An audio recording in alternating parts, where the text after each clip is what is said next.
Jackson Reed, the second reliever here for the Gatemen on the mound. It's been dominant thus far. The 2-2. Just low on a slider. 3-2. Good take again from LeCroy. Great at bat to work all the way back, and now it's going to be a big pitch coming up. Find a way to get the walk or the strikeout. Doesn't matter how, it just matters if you can get on, especially giving yourself a chance. Daniel Rivera on deck. He's 3 for 3, and then Kevin Keister after him. LeCroy looking for his first RBI hit of the season. The 3-2. Spiked back into the screen. We'll do it again. So LeCroy with a ground out, a single to shortstop, reached on a fielder's choice back in the 5th as well. Harwich behind 5-3. Just one away here in the top of the 9th. Had 2 leads going into the bottom of the 7th. It was 3-2 at that point. Wareham with 3 runs since. The 3-2. Just misses low on a slider. LeCroy didn't even think about going for it that time. The first base bag is now occupied. Runners on first and second. The go-ahead run in Daniel Rivera steps up and certainly looking to maximize his day already with 2 doubles.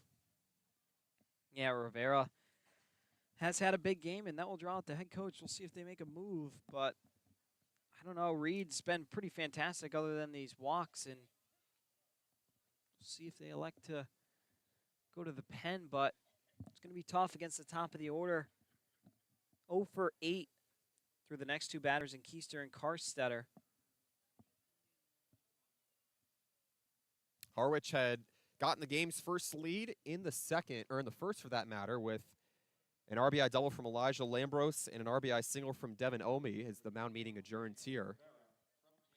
As Daniel Rivera is set to dig in here. Great opportunity to draw in a couple of runs here. A double can score and tie the game and force the Wareham Gatemen to have to walk it off here after the Gatemen scored 2 in the 7th on an RBI base hit and a wild pitch, and then 1 in the 8th as well. Daniel Rivera in. Runners on first and second, still just 1 away here for Reed, the right-handed reliever, as he deals with first pitch strike with a fastball in the upper half for strike number 1. Rivera with a single to center field back in the second and doubled each time since. 2 doubles here for the Kansas State product. Southern New Hampshire transfer. Behind the count, 0-1 here with Arndt on second and LeCroy on first. The pitch taken for a strike on the outer half as it's 0-2. Really good spot to hit there, away and up. Rivera going to have a tough time hitting that. So nice job by Jackson Reed to paint those corners. Now just 1 strike away from making this inning a lot more manageable. 2 on, 1 away. Reed looks back at second, brings it home, and it just gets taken high at the letters. Rivera catching a little bit of a break that time from the home plate umpire and Chris Kane as the count moves to 1-2. Arndt on second, LeCroy on first, with the Mariners trailing the Gatemen 5-3 here on the road at Spillane Field. Harwich, 3rd fewest RBIs in the league this season, but within striking distance here, the go-ahead run in Rivera at the plate. The 1-2 from Reed. Half swing, tap back up the mound and over towards the shortstop, and Coloni fires onto first, and it's in time. That's not even close. He's safe by a mile there. The first base umpire, Mike Hinojosa, had a good read on it. As Arndt moves into third, LeCroy into second. You still take it, but as you said, a much more manageable opportunity here for Reed to close the door in what would be a 3-inning save. I'm a little frustrated about that. I mean, it was not close, that one, over at first base. He slid in, and it looked like, I mean, yeah, no, it's a tough break for the Mariners, but always hard to judge a slide because umpires often will make the ruling based off of sound, and obviously you don't hear the foot on the bag as much as you hear the foot on the bag a lot more than a slide into first, so it's tougher to judge, but it looked from here like it was not even close. I'd like to see it again. 1 ball, no strike here to Kevin Keister, the designated hitter. 0 for 4 here today, can redeem himself. As 1-0 is a slider down the middle for strike number 1 here. Delaware native at Maryland, hitting just about 300 for the 2nd straight season. Looking to get the Mariners at least 2 runs here. Runners at second and third in Arndt and LeCroy. Behind 5-3 against the Gatemen. 1-1, a slider outside. 2-1 the count here. Can't afford to conserve much here if you're Kevin Keister. No pitches to waste here against the tall right-hander and Jackson Reed out of East Carolina. Had retired 6 straight, moving into the 1-out mark here in the 9th. The 2-1 deal.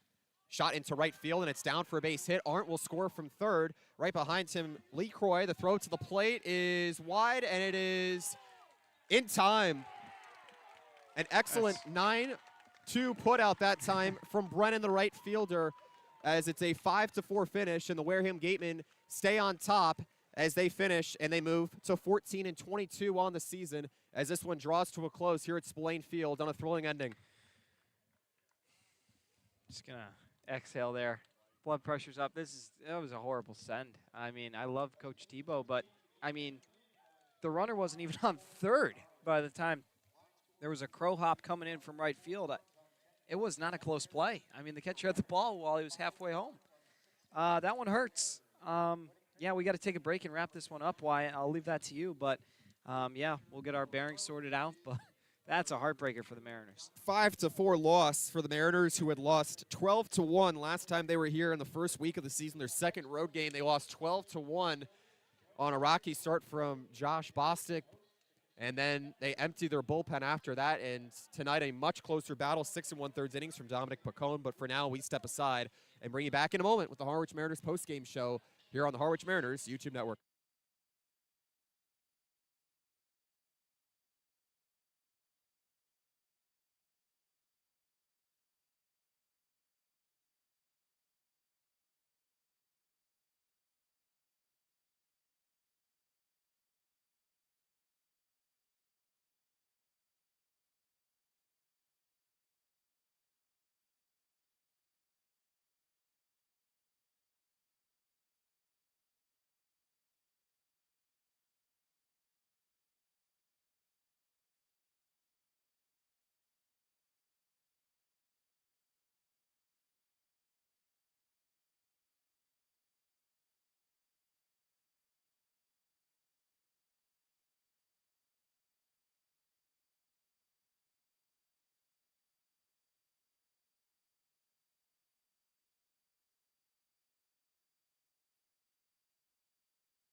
Harwich with a 2-out rally brewing in the 9th inning. They got an RBI base hit out of Kevin Keister, who had yet to reach base on the evening, but the Mariners fall short 5-4 in a 9-2 putout from the right fielder in Brennan, who had not played since the Mariners last visited Spillane Field take on the Wareham Gatemen. They lost 12-1. Brennan making his return to the lineup here today.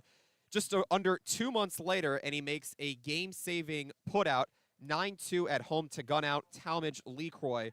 And as Harwich scores 4 runs on 9 hits, no errors, leaves 6 on. Wareham with 5 runs on 8 hits, no errors, and leaves 4 on. Jackson Reed, he gets his 2nd win on the season. Dominic Picone picks up his 3rd loss on the season. Wyatt Copeland, Devin Doback here with you on the Harwich Mariners post-game show. It was a thrilling ending for which the Mariners seem to be finally coming around after they had gone quiet in the 8th in their first deficit of the ball game after Wareham had scored 2 in the 7th, but just a little bit short once again. The Mariners having a couple of small errors that added up at the end. Yeah, that one's a heartbreaker. I mean, you got the wild pitch, you got the thing that could have been batter's interference, leaving Picone out there too long, then an interesting send around third base. Just a lot of things that kind of amount and then eventually can't put you in the win threshold. It's happened to Harwich a lot this year, but, this one really painful to get gunned down at the plate to end the game, and not even it being a close play is brutal, but sometimes that's how the cookie crumbles, and Mariners going to have to roll with it and find another way to string together a few wins. Well, before we stepped aside for a moment here on the Harwich Mariners post-game show, you had mentioned how we had to gather our bearings from that one. Well, it was certainly an eventful one, to say the least, in which Harwich took 2 leads before Wareham was able to tie it twice and then take the lead in the 7th. It was a game-tying RBI base hit in the 7th from Jimmy Brennan, who we just mentioned, made his return to the lineup here today. An RBI base hit to left center fields to score Grant Sherrod, the left fielder, who had reached on a fielder's choice, as Harwich falls 5-4 here. 3 final runs across the 7th and 8th inning, in which Harwich was able to buy one back in the 9th inning, but Dominic Picone seemed to be quite gathered early on, despite getting tagged with the loss, as he gave up 4 earned runs, but had 7 strikeouts for a new season high, and he was magnificent, and at one point retired 10 in a row. Yeah, he should be very satisfied with what he did here tonight. The longest outing for a Mariner this season. He was excellent, and he just got left out there a little too long, and a guy who holds himself to a very high standard. He was not pleased when he left the ball game, and he knows that was his game to win, and unfortunately, just sometimes you got to pass the baton, and I'm sure he had a big say in him staying out there in the 7th, and unfortunately, it didn't pay off, and the Mariners going to have to just take this one on the cheek and move forward into the off day and regroup before Brewster.